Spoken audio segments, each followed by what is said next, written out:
Hello दोस्तों, नमस्कार। मैं हूं अर्चना तिवारी। स्वागत करती हूं अपने यूट्यूब चैनल पे आप सभी का। और हम दोनों बहन मिलके बहुत ही प्यारा, बहुत ही दर्दनाक सोहर गीत सुनाने जा रहे हैं। कैसे लगेगा कमेंट में ज़रूर बताना। और आज है 28 जून, हमारे भतीजे का जन्मदिन है, बर्थडे है। जन्मदिन के शुभ अवसर पे ये गीत हम लोग सुना रहे हैं, सोहर गीत।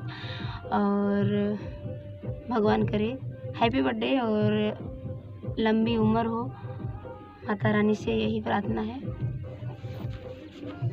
धूमिली धोतिया बीराना भैया बहिनी के देश गाए, बहिनी के देश गाए हो। बहिनी नीली है बाजार के वाड़िया, बोलाए नहीं बोलाई, बोलाए नहीं बोलाई हो।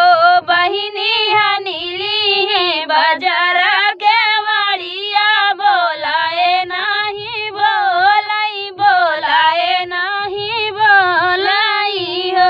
बहिनी बोलावाई चेरिया ता चेरिया से राज करई, चेरिया से राज करई हो। चेरिया देखिया वा बीरन के डगरिया के तनी दूरिया बाटे, तकाऊ लई के आमई, तकाऊ लई के आमई हो।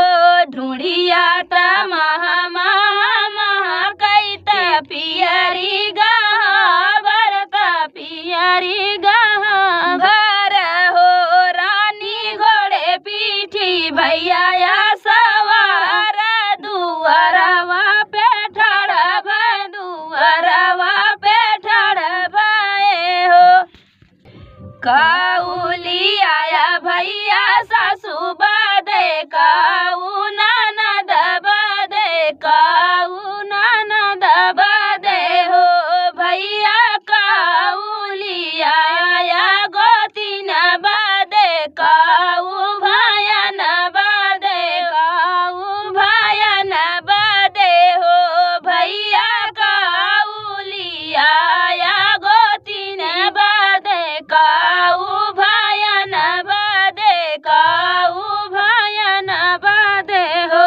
पियरी लिया बहिनी सासू बादे, तिलरी ननद बादे, तिलरी ननद बादे हो। बहिनी सोठिया लिया गोतीन बादे, सुगना भयन बादे, सुगना भयन बादे हो। बहिनी सोठिया लिया गोतीन बादे, सुगना भयन बादे हो, सुगना भयन बादे हो। अरे अरे नगरा के कहारा बेगे है चढ़िया माऊ, बेगे है चढ़िया माऊ हो। कहरा कांचन धार भरा माऊ, बीरन के पौआ धोऊ बाई, बीरन के पौआ धोऊ बाई हो।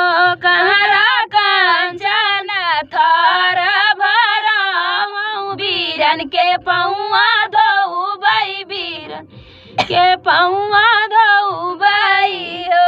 पौआ पखर बहिनिया अपन ताया, अपने ससुर जी के, अपने ससुर जी के हो।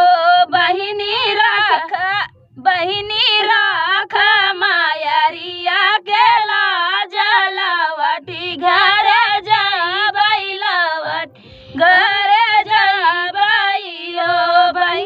बहिनी राख